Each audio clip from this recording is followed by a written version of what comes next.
செவ்வாய்க்கிழமை. செவ்வாய்க்கிழமை வந்து முருகப்பெருமானுடைய பக்தர்கள். செவ்வாய்க்கிழமை பிறந்தவங்க முருகப்பெருமானுடைய குழந்தைங்க, முருக பக்தர்கள். வீரமிக்கவர்கள், தைரியம், வீரம், ஆவேசமான பேச்சு, உஷ்ணமான பேச்சு, உஷ்ணமான வார்த்தை, உஷ்ணாதிக்கம் அதிகமா இருக்கும் உங்கள்கிட்ட. அப்படி உடம்பு தொட்டு பார்த்தீங்கன்னா சுடும். அப்படி ஒரு உஷ்ணமான ஒரு வீரம் வந்து விவேகத்தோட கூடிய வீரமா இருக்கும். செவ்வாய் அப்படின்னாவே உங்களுக்கு வந்து வீரம், விவேகம், நிர்வாகத்திறன், படை தளபதிகள், இராணுவம், மிலிட்ரி, போலீஸ் ஃபோர்ஸ், அதாவது காவல்துறை, கையில குச்சி வச்சிருந்தாங்க அவங்க அப்படின்னா அவங்க வந்து காவலாளி.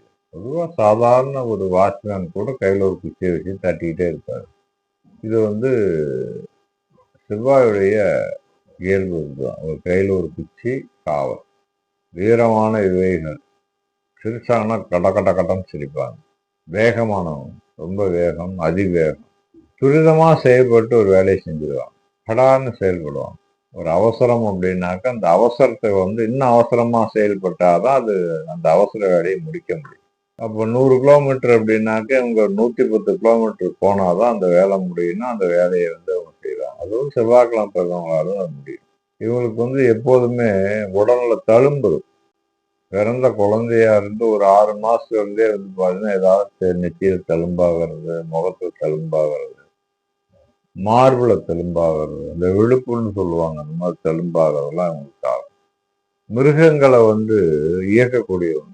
உதாரணம் வந்து சிங்கம், புலி, இந்த மாதிரி மிருகங்களை வந்து ஆட்டுவிக்கக்கூடிய தன்மை அவங்ககிட்ட அதிகமா இருக்கும். ரத்தத்தின் தன்மை அதிகமாகவே உங்கள்கிட்ட செயல்படும். ரத்தம் உஷ்ணமாகவே இருக்கும். உங்க ரத்தம் வந்து ரொம்ப சூடா இருக்கும், நல்ல சிவப்பா இருக்கும் ரத்தம். காவல் காக்கிறத வந்து இவங்க கில்லாடிங்கன்னு சொன்னேன்.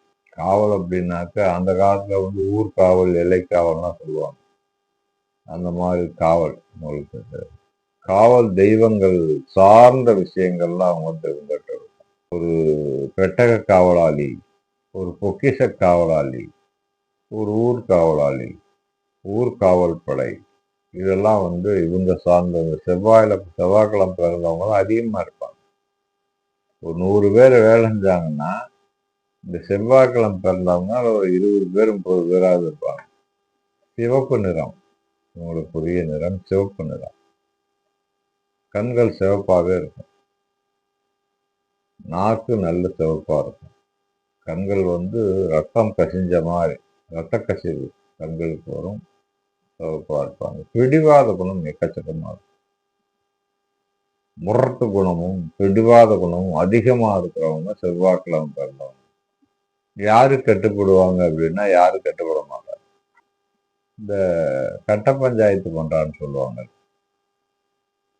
அதெல்லாம் இந்த மாதிரி ஒரு செவ்வாய்க்கிழமை பிறந்தவங்க தான் அதெல்லாம் செய்வாங்க. ஏன்னா அவங்களுக்கும் அந்த கட்ஸ் உண்டு, தைரியம் உண்டு. நிதானங்கிறது கொஞ்சம் இருக்காது. அதாவது ஒருத்தர் 2 பேர் இருக்கலாம், செவ்வாய்க்கிழமை தான் ஒருத்தர் 2 பேர் நிதானமா இருக்கலாம், மற்ற கிரக அமைப்பின் பிரகாரம். ஆனா பொதுவான குணம் இதுதான், அப்படிதான் இருப்பாங்க. சகோதரத்தை வந்து கொஞ்சம் அனுசரணையா போக மாட்டாங்க. இவருக்கு கீழே பிறந்தவங்களும் நல்லா பார்த்துக்குவாங்க, மேலே பிறந்தவங்களும் அனுசரிக்க மாட்டாங்க. அந்த மாதிரி இருப்பாங்க. சகோதரிகள் நல்லா பார்த்துவாங்க. பெண் குழந்தைங்க சகோதரிகள் நல்லா பார்த்துவாங்க. அப்பா அம்மா கிட்ட தனி மரியாதை இருக்கும். அதெல்லாம் இருக்கும், அதெல்லாம் இல்லைன்னு சொல்ல முடியாது. முருகப்பெருமான் வழிபாடும் செவ்வாய் பகவான் உண்டான வழிபாடும் காவல் தெய்வ வழிபாடும் ரொம்ப சிறப்பை தரும்.